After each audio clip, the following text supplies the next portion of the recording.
everybody, today I'm going to show you guys how to make these mixed berry pancakes. So let's get right into it.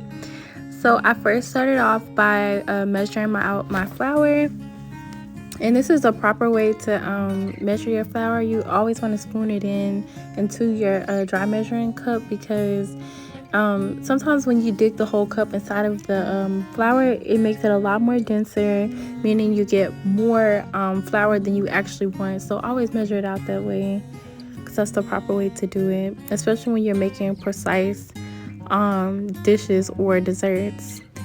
And so then I'm gonna add in 1/4 cup of sugar, and then I added in 4 teaspoons of baking powder. And it looks like more because I was using 1/2 teaspoon. And then I added in 1 teaspoon of baking soda, and then I added in 1 cup of milk. Now you're probably going to end up needing more milk, but just start off with 1 cup because you don't want to use too much in the beginning, just so you don't risk making it too runny. And then you're going to melt 1/4 cup of butter, and then you're going to pour that in there. And then you're going to add in I actually did 2 teaspoons of vanilla. 2 teaspoons of vanilla. Make sure you use a good quality vanilla, because you probably won't taste it, or it won't be as powerful and authentic as maybe a fake one. So then I added in 1 large egg, and then we're just going to mix this all together. And like I said, it's a little thick at this point, which is why you're gonna add more milk, but I'd rather it be too less than too much, because you don't want it to be too runny. So I added in another 1/4 cup of milk, and that was the perfect amount for me. But like I said, just keep adding milk until it's the consistency that it needs to be. And when it's at the right texture, you should be able to make a figure 8 with your batter, kind of like a ribbon consistency. I'm about to show you guys. Just like that, yeah. If you can make an 8 like that and it's ribbony like that, that's the perfect consistency.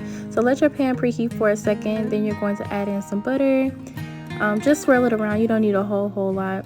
And then you're going to spoon in your batter. I'll try to make it a little circle. And you're just going to let those cook for about 3 to 5 minutes, because they're pretty thick. They're pretty big. And you can use a little, just like that. And check out this flip, guys. That was my first pancake. It actually came out perfectly. Usually the first pancake is like really trash, but guess I'm getting used to it.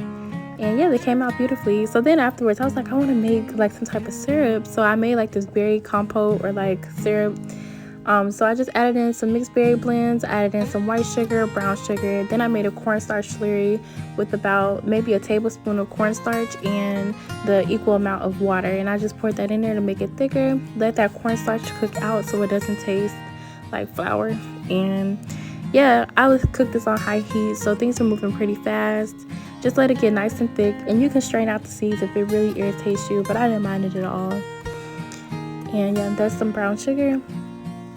And guys, it was so good. It tasted just like look how thick it is, and it's just luscious and pretty. It tasted just like the strawberry syrup that you get at IHOP. And yeah, you're just gonna spoon that on top, and I'll kind of play with it, but I just poured it on top at first, and then afterwards I kind of arranged the berries on top and like sprinkled it down. It was so pretty. And look at the pancakes on their own. They were so thick, and they were moist, and it was just a beautiful texture. Like, I loved it. It's definitely that homemade feeling. And yeah, guys, it came out really good. I'm just so happy. Tasted just like IHOP strawberry syrup. Anyways, thank you guys for watching. Bye.